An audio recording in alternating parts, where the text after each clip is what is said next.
नमस्कार जी। सर सत साहिब जी। क्या नाम है आपका? मेरा नाम दीपांशु दास है। दीपांशु जी, कहाँ से आए हैं आप और आप क्या करते हैं? मैं गुड़गांव से आया हूँ और मैं इस समय स्कूल में पढ़ता हूँ, 9th क्लास में हूँ। दीपांशु जी, आपकी उम्र क्या है? मेरी 12 साल उम्र है। दीपांशु जी, संत रामपाल जी महाराज की शरण में आप कैसे आए?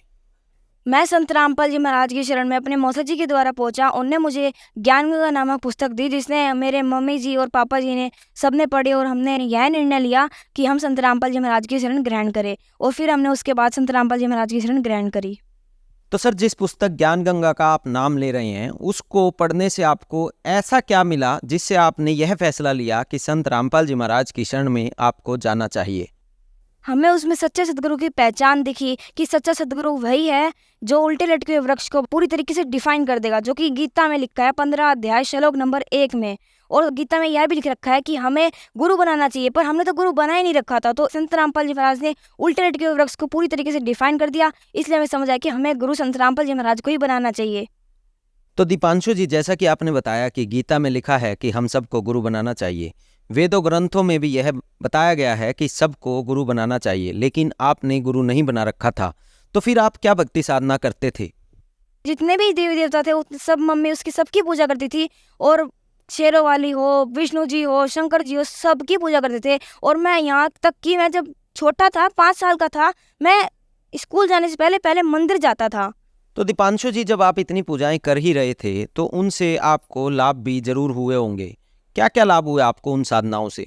हमें किसी भी देवता की कोई भी पूजा करने से कोई भी लाभ नहीं मिला। और मेरे पिताजी को बिल्कुल, मतलब पिताजी हर चीज़ की नशा करते थे। और मम्मी सोचती थी कि अगर मैं व्रत करूँगी या कुछ भी आदि मतलब पूजा करूँगी तो उससे सब कुछ सही हो जाएगा।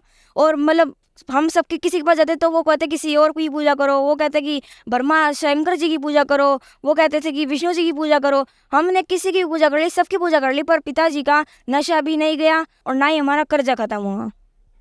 तो क्या संत रामपाल जी महाराज की शरण में आने से आपका लोन खत्म हो गया? क्या आपके पिताजी का नशा छूट गया?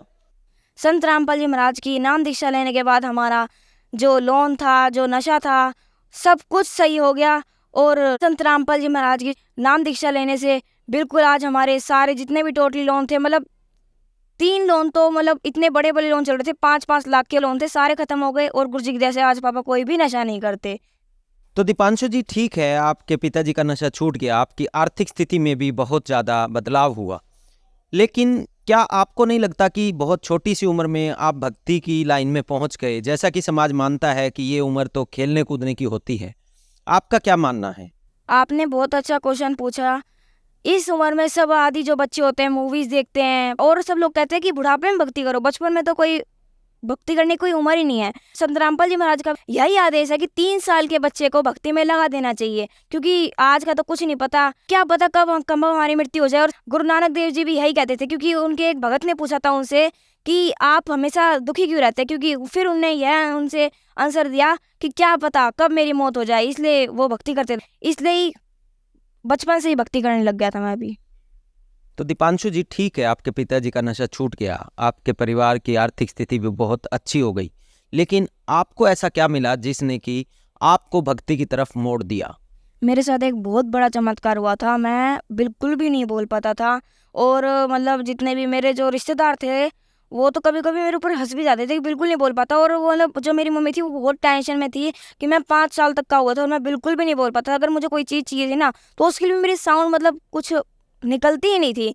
तो मेरी मम्मी मेरे पापा तो वैसे भी गवर्नमेंट जॉब में थे, तो उनने सेंट्रल रेलवे हॉस्पिटल में दिखाया, प्राइवेट हॉस्पिटल में दिखाया, बड़े से बड़े हॉस्पिटल में दिखाया, और मेरा कोई कुछ भी नहीं हो पाया। किसी भी हॉस्पिटल में कुछ नहीं हो पाया। जो मेरी नानी जी थी उन्होंने मुझे तांत्रिकों के पास दिखाया, किसी के सबके पास दिखा लिया, पर मेरा कुछ नहीं हो पाया। फिर लास्ट में मेरी मम्मी ने यही डिसीजन लिया, जब मैंने नाम लेने के बाद मम्मी ने मुझे गुरुजी के पास दिखाया और गुरुजी ने आशीर्वाद दिया कि आज के बाद तो ये इतना बोलेगा, किसी को बोलने ही नहीं देगा। तो आज मैं इतना ही बोलता हूँ, किसी को बोलने ही नहीं देता गुरुजी की दया से। तो दीपांशु जी, आप बता रहे हैं कि 5 साल की उम्र तक आप बिल्कुल भी बोल नहीं सकते थे, तो संत रामपाल जी महाराज ने ऐसा क्या किया जिससे कि आपने बोलना शुरू कर दिया? उनने मुझे एक आशीर्वाद दिया, उनके आशीर्वाद मात्र से ही मैं बोलने लग गया। एक जो भक्ति है वो भक्ति देते हैं, भक्ति करने से सारे के सारे हमारे रोग खत्म हो जाते हैं और हमें भक्ति जरूर करनी चाहिए। तो दीपांशु जी, आप इतनी छोटी सी उम्र में भक्ति करने लग गए हैं। जैसा कि आपने बताया कि आप बहुत छोटी सी उम्र में गूंगे थे, आप बोल नहीं सकते थे, मेडिकल साइंस उसको ठीक नहीं कर पाई, लेकिन संत रामपाल जी महाराज ने आशीर्वाद से ही आपको ठीक कर दिया। तो आप संत रामपाल जी महाराज के ज्ञान और मेडिकल साइंस को कैसे देखते हैं? हाँ, मेडिकल साइंस है, उसकी वैल्यू है, पर तत्व ज्ञान के सामने उसकी कोई वैल्यू नहीं है, क्योंकि जहाँ साइंस का अंत होता है वहाँ तत्व ज्ञान का आरंभ होता है। दीपांशु जी, क्या इसके अलावा भी आपको कोई लाभ प्राप्त हुए? हाँ, मुझे बहुत से लाभ हुए। सबसे बड़ा तो मुझे यह लाभ हुआ कि मैंने संत रामपाल जी महाराज की शरण को ग्रहण करा, और संत रामपाल जी महाराज की शरण ग्रहण करने के बाद मैं आजीवन भक्ति करूँगा। जब तक मैं जीवित रहूँगा, जब तक भक्ति करूँगा, और उसके बाद सतलोक का मोक्ष प्राप्त करूँगा। और भी कई लाभ हुए हैं। मेरी दीदी जब एक बार क्लास में बैठी थी और टीचर भी नहीं था, टीचर जाने के बाद मॉनिटर को खड़ा करता, और मॉनिटर खुद ऐसा था। एक बच्चा बात कर रहा था, मॉनिटर मतलब उसने एक लकड़ी मारी, और जो लकड़ी थी उसमें इतने कील मतलब वो लकड़ी बिल्कुल बेकार थी। उसने लकड़ी मारी, उस लड़के के बजाय मेरी दीदी को लग गई, पर उसको जरा सी भी खरोच नहीं है उस लकड़ी की लगने से, क्योंकि हम संत रामपाल जी महाराज की शरण में है, और जो संत रामपाल जी महाराज की शरण में होता है उसको कुछ नहीं उसका काल कुछ भी नहीं बिगाड़ सकता। हमारा क्या कहते हैं, पापा पहले जयपुर में जॉब करते थे हॉस्पिटल में, और हॉस्पिटल में जॉब करने के बाद उनको हम गुड़गांव में रहते थे, पर वो रोज़ अप डाउन तो नहीं कर पाते, क्योंकि जयपुर और गुड़गांव का बहुत लंबा रास्ता पड़ जाता है, तो रोज़ ट्रेन से भी अप डाउन नहीं कर पाते थे। तो उनने ट्रांसफ़र की जब अर्जी लगाई, तो मतलब वो इतना गुरुजी को जब मानते नहीं थे, और मतलब जो उनके बड़े अफसर थे उन्होंने कहा कि 6-7 महीने में हो पाएगा, पर 6-7 महीने हम वहाँ रह नहीं सकते थे इतना। तो हमने कहा कि आप गुरुजी से अर्जी लगा के देखो और गुरुजी से नाम लेके देखो।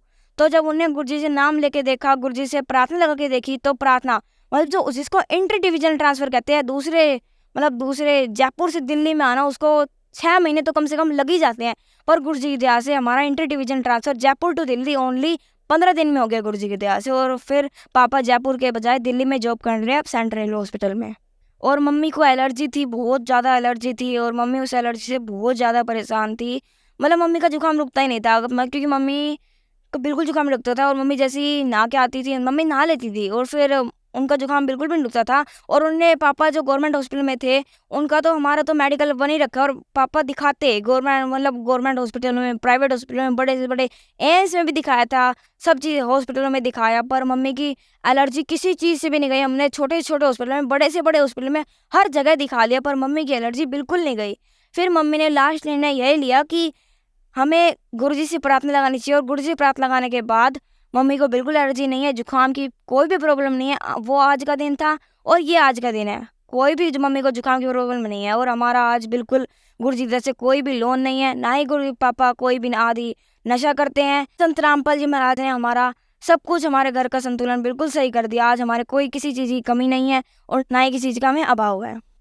तो दीपांशु जी, संत रामपाल जी से जुड़ने के बाद आपके परिवार में अनेकों लाभ प्राप्त हुए। आप खुद गूंगे थे, आप बोल नहीं पाते थे, और आपने बोलना शुरू कर दिया। आपकी माताजी को एलर्जी की प्रॉब्लम थी, वो ठीक हो गई। आपके पिताजी जो शराब पीते थे, उनका नशा छूट गया, उनकी ट्रांसफ़र हो गई, और आपकी जो आर्थिक स्थिति थी परिवार की, वो भी बहुत सुधर गई। तो जो दर्शक आज आपको देख रहे हैं, और ख़ासकर छोटे बच्चे जो आपको देख रहे हैं, आप उन लोगों को क्या संदेश देना चाहेंगे?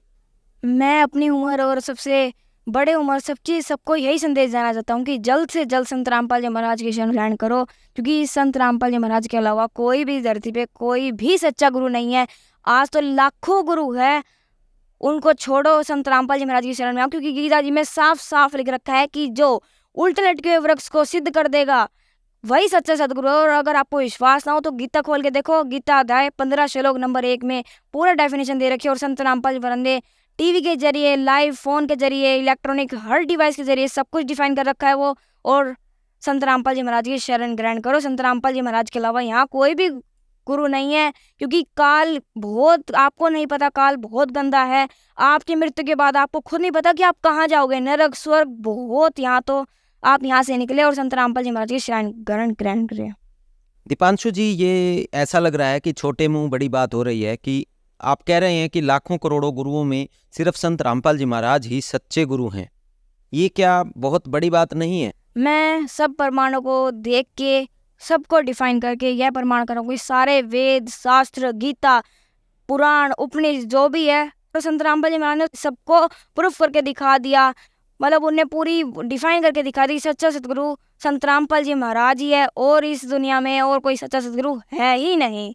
सारे वेद शास्त्रों को खोल खोल के दिखा रखा है, साधना चैनल पे दिखाते हैं, साधना चैनल पे सत्संग आता है, और अन्य इलेक्ट्रॉनिक डिवाइस है, मोबाइल है, सब पे दिखा रखा है, सारे वेद शास्त्र खोल के दिखा दिया कि। और मेरी भी यही नज़र है कि संत रामपाल जी महाराज की शरण ग्रहण हमें जल्दी से जल्दी करनी चाहिए। तो संत रामपाल जी महाराज से नाम दीक्षा कैसे ले सकते हैं? संत रामपाल जी महाराज की शरण में हम ऐसे आ सकते हैं, साधना चैनल पे 7:30 से 8:30 सत्संग आते हैं, उसके नीचे एक पट्टी चलती है, नंबर आते हैं, उन नंबर पे आप फ़ोन करें और अपने नज़दीकी नामदान केंद्र के बारे में पूछें और वहाँ जाए और अपना कल्याण करवाए। धन्यवाद जी। सत सत साहेब जी।